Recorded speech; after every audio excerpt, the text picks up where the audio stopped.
You don't have to suffer to get the benefits of fasting. You don't need to push through extreme hunger and feelings of deprivation. You can get the autophagy benefits, the same metabolic improvements, the same improvements in appetite control and food noise, without having to eat nothing at all as you do with regular fasting. In fact, with this new way of fasting, you can actually get better results. It is indeed the new and improved, upgraded fasting. Instead of completely fasting, eating nothing at all, you eat low carbohydrate, low fat, protein foods during your fasting window. This is what I call intermittent protein fasting. Protein fasting is a type of fasting-mimicking diet. Fasting-mimicking diets are already well understood in longevity science. These diets work because they create the same biological conditions in the body that fasting, eating nothing at all, creates. We've been told for so long by the health gurus that fasting works because it avoids insulin and glucose spikes. But that's outdated thinking. The new science is showing that fasting works because it has two very important effects in the gut. Firstly, because you're not eating anything at all, it starves the harmful bacteria in your gut, so it reduces the levels of problem bacteria in the gut. And secondly, and just as importantly, when you eat nothing at all, it gives your gut a break from bile exposure. These two effects of fasting on the gut are what unlock the gut's proper secretion of the GLP-1 hormone to induce better metabolic health, appetite control, fat loss, and even autophagy. So why are gut bacteria and bile what matter when it comes to fasting and its health and weight loss benefits? Harmful bacteria in the gut damage bile in the gut, and that damaged bile and bad bacteria themselves block your body's ability to release the critical anti-obesity hormone, P1. GLP-1 and gut glucagon are the most important hormones for weight loss and metabolic health. For so long there has been this confusion, this idea that insulin controls body fat, but actually insulin's main job is controlling blood glucose. It is GLP-1 that has all the benefits and all the effects that are required for proper body fat control. It is GLP-1 that is the anti-obesity hormone. It is GLP-1 that reduces appetite, increases fat burning, boosts metabolic rate, and improves overall health in many ways. This is why GLP-1 medications are so effective. They are restoring this essential anti-obesity hormone to its proper levels. And when that happens, when the GLP-1 deficiency is reversed, that is when people's food noise disappears, the urge to overeat, the urge to binge eat. None of that is normal behavior, and it is a result of a deficiency of these important gut hormones, especially GLP-1. So obesity isn't the result of insulin resistance. Insulin resistance is actually the result of the accumulation of fat around your organs. It is the result of visceral fat. So it's downstream. Insulin isn't causing weight gain. Insulin resistance is the result of weight gain. So the question is, what causes the weight gain? The thing that causes the weight gain is the GLP-1 deficiency, which causes people to overeat. So it's the GLP-1 deficiency we need to target. We need to get this the right way round. Targeting insulin resistance is far downstream. It's after obesity, it's after weight gain. So the question is, what caused people to have this GLP-1 deficiency? The thing which causes that GLP-1 deficiency is high levels of bad gut bacteria and high levels of damaged toxic bile in the gut. This is the culprit, the reason for your GLP-1 deficiency, the reason for your overeating, food noise, and inability to stick to any type of calorie deficit to lose weight. So how does fasting fix the problem of our GLP-1 deficiency, of the high levels of gut bacteria and toxic bile in our gut? Well, when you fast, you don't eat anything at all. So you don't eat any carbohydrates. And when you don't eat any carbohydrates, there is no fuel for the growth of the problem bacteria in the gut. They cannot grow, and their number and their levels fall. But fasting does something else as well. When you don't eat any fat, there is no fat to trigger the release of bile into the gut, which means that the longer you fast, the more clear your gut becomes, the less bile there is in the gut.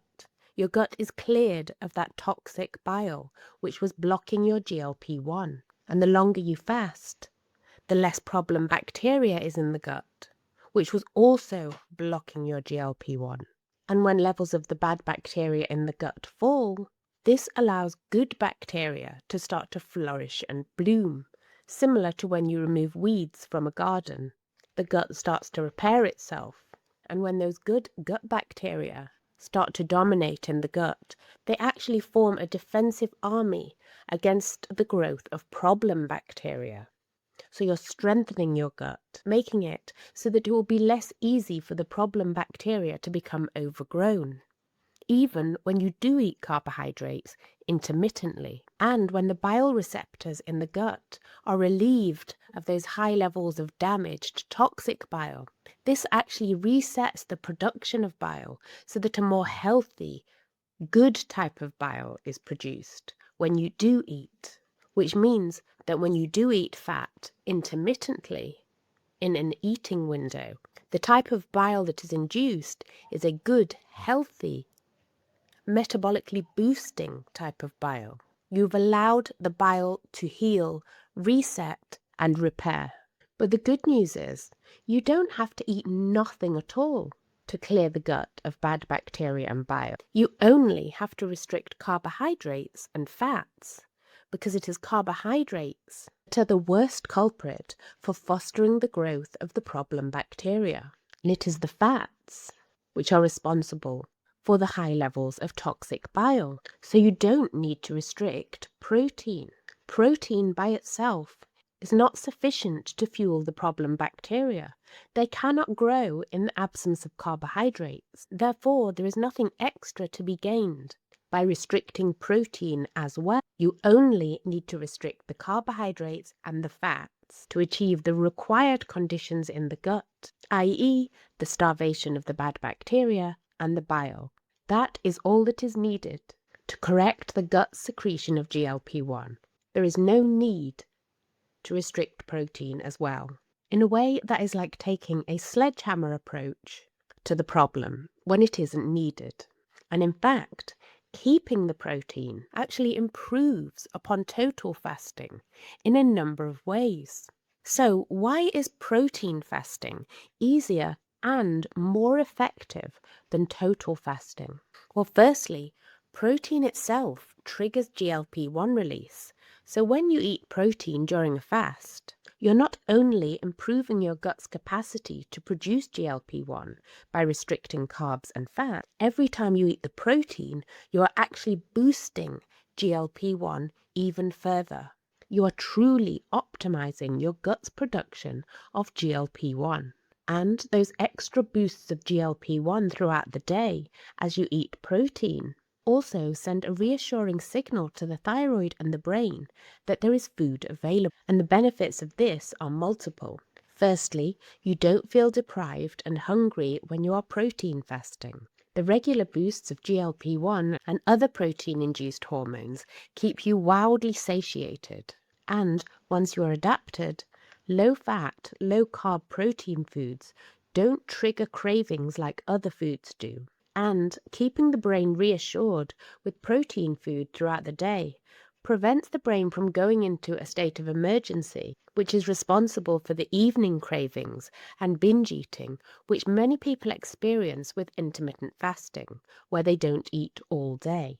And thirdly, because the thyroid is reassured with regular GLP-1 boosts from the protein, it stays more active, keeping your energy expenditure, metabolic rate, fat burning, and energy levels elevated, as well as doing a better job of preserving your muscle and reducing the risk of muscle loss.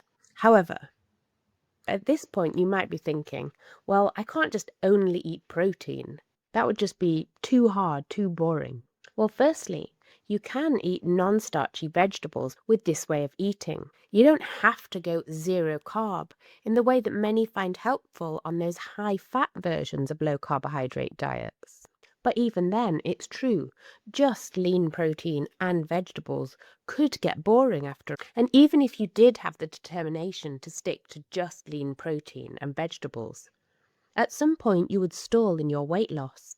This is because if you only ate lean protein, your calorie intake would be so low that eventually your metabolism would slow down, leading to a stall. This could also eventually lead to fatigue, low energy levels, constipation, and other symptoms when calories are too low. So you have two options.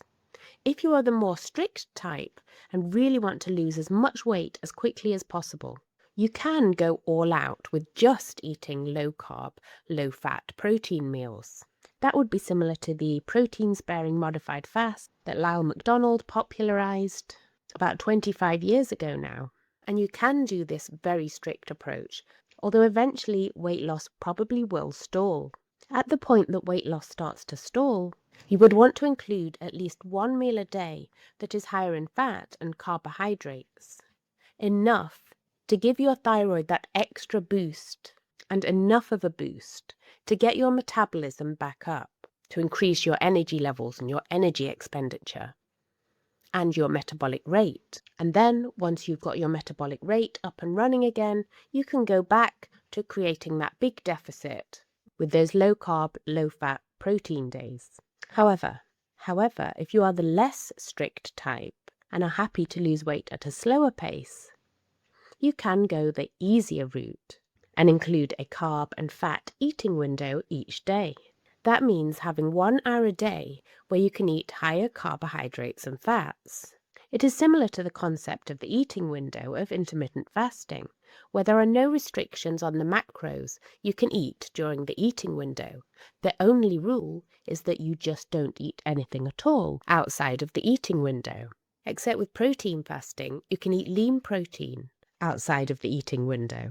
You keep those carbs and fats inside that eating window. The goal of the protein fasting window is to give your gut enough time to clear the harmful bacteria, to rebuild the defenses of good bacteria, and allow bile to reset. And as I've explained, when that happens, your gut becomes better at handling those carbs and fats in the eating window.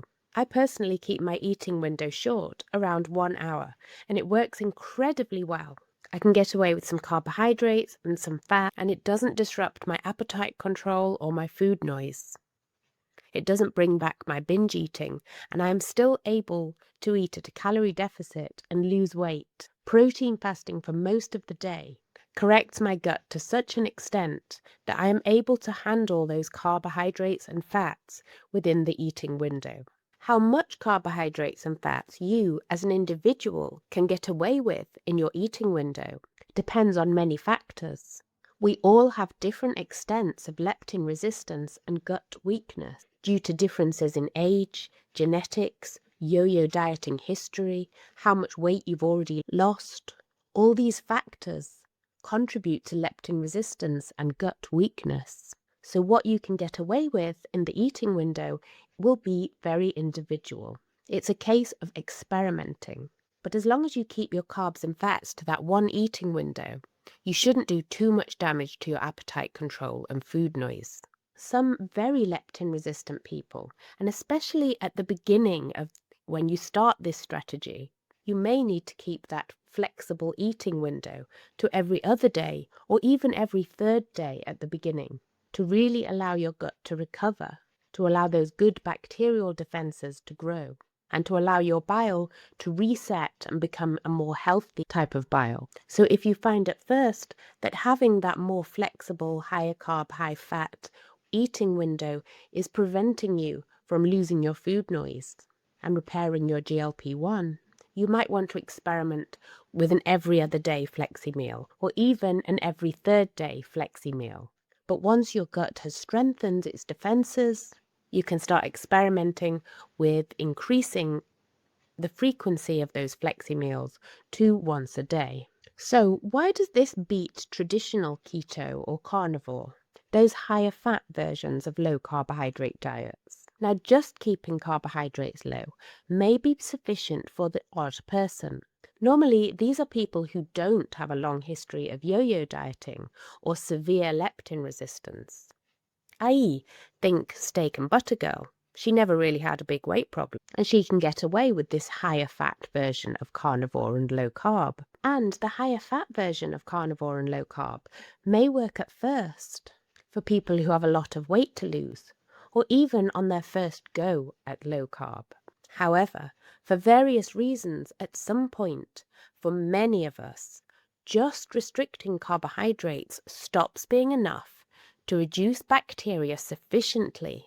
Then the higher levels of bacteria damage the bile that is induced when you eat high fat, and you end up with higher levels of toxic bile, which continue to block your GLP-1 hormone, preventing you from healing in multiple ways, as well as being able to maintain a calorie deficit by keeping your food noise and appetite elevated. At that point, just restricting carbohydrates is no longer enough.